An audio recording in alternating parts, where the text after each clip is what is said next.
Greetings out there. It's Dave Duford at Final Expense Agent Mentor at feagentmentor.com. Today I am coming to you with a multi-part video based off of some conversations I've had on other YouTube videos of mine, as well as some email conversations with some captive carriers. So what you're going to see are going to be, in my opinion, very informative videos that really, how do I say, overarch the main reasons why captive agents are afraid of going independent, and why some agents are convinced that a captive agency is the best opportunity in the final expense business. Obviously, I disagree. If you've watched any of my videos, you know that I think the captive approach to final expense is the worst way to get involved.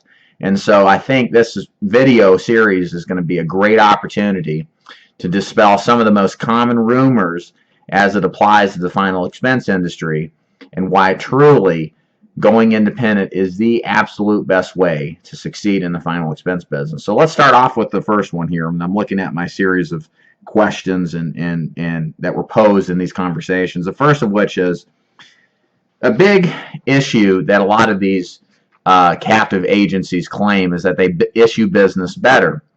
That, hey, we know how final expense works, and virtually all of our business gets issued as applied for, whereas other non-captive agencies, independent distribution carriers, don't issue all that is applied for.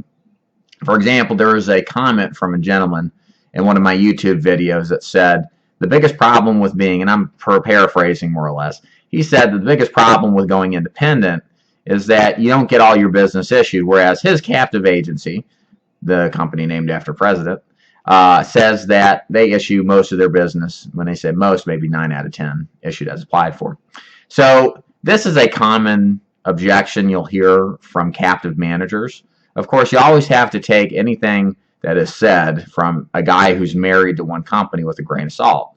Clearly, he's going to take the standpoint, most likely than not, that his company is the best at what it does, which is why he works there.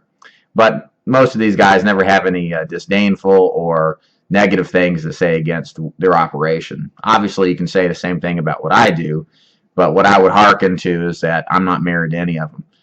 If these carriers don't treat me right, then I drop them to the curve, and we put our business with a carrier that cares. Independence means not captivity. It means we can talk freely and openly about who we want to do business with and what works best. Now, back to the main point here. The question is do captive carriers issue business better than independent? And here's where it comes down to. First of all, just because a captive carrier issues business better, the implication is you'll make more sales that way. And that's just not true. And there's a couple of reasons why. First of all, who cares if a captive carrier issues a piece of business as modified, where you get paid maybe instead of your typical 80% with this carrier, you get paid 40 or 50%, when you could write it with another carrier and they're going to pay you 100 to 120%. Imagine the difference in your commission. On one hand being paid 40%, on the other hand being paid 120%. And not only that, getting paid more, but you also give the company or give the client better value coverage. So who cares? I mean, look, yeah, you can get, let's do the math real quick. If you get 9 out of 10 issued as applied for at a 40% commission, and that's $1,000 average case size, that's $9,000 in premium issued, right? And then you've got 40% commission on that, then you're looking at 9 times 4, $3,600 in commission, first year comp. What if we get 7 out of 10 issued, and it's $1,000 premium, and you're paid 120%? Well, that's $7,000, right? $7,000 in premium times 120%. That's $8,400 in commission. So on one hand, you get paid what, $3,600, and then $8,400. That's commissionable difference because you have a better carrier, and even if it doesn't issue as well, you're getting paid a heck of a lot more.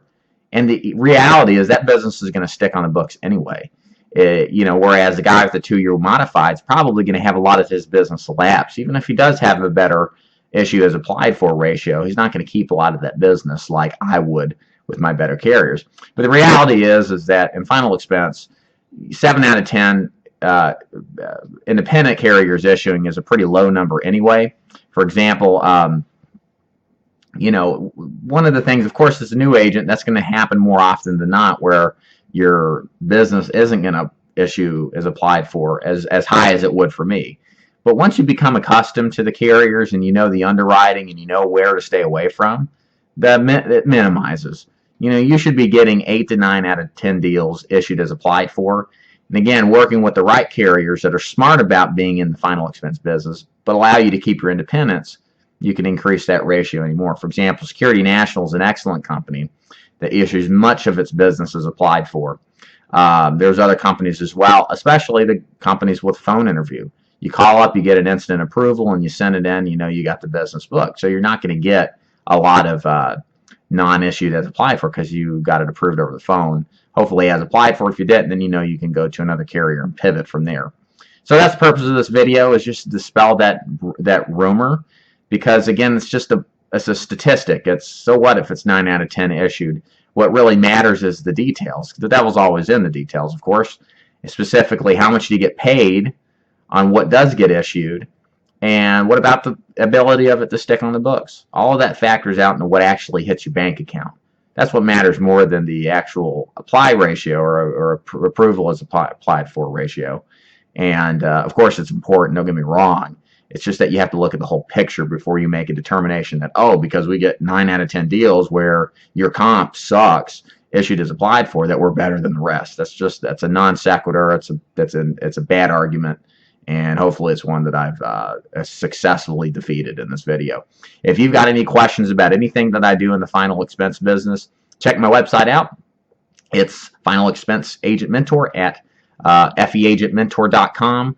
I've got lots of free articles on all sorts of things final expense. Of course, I have more than 100 videos now you're welcome to watch, and many more coming every single week, 1 to 2 times a week. If you like this video and think it's helpful, please give me the good old thumbs up, or subscribe if you haven't to my video channel for more great educational videos. And thanks again so much for listening. As always, David Duford checking out. Take care.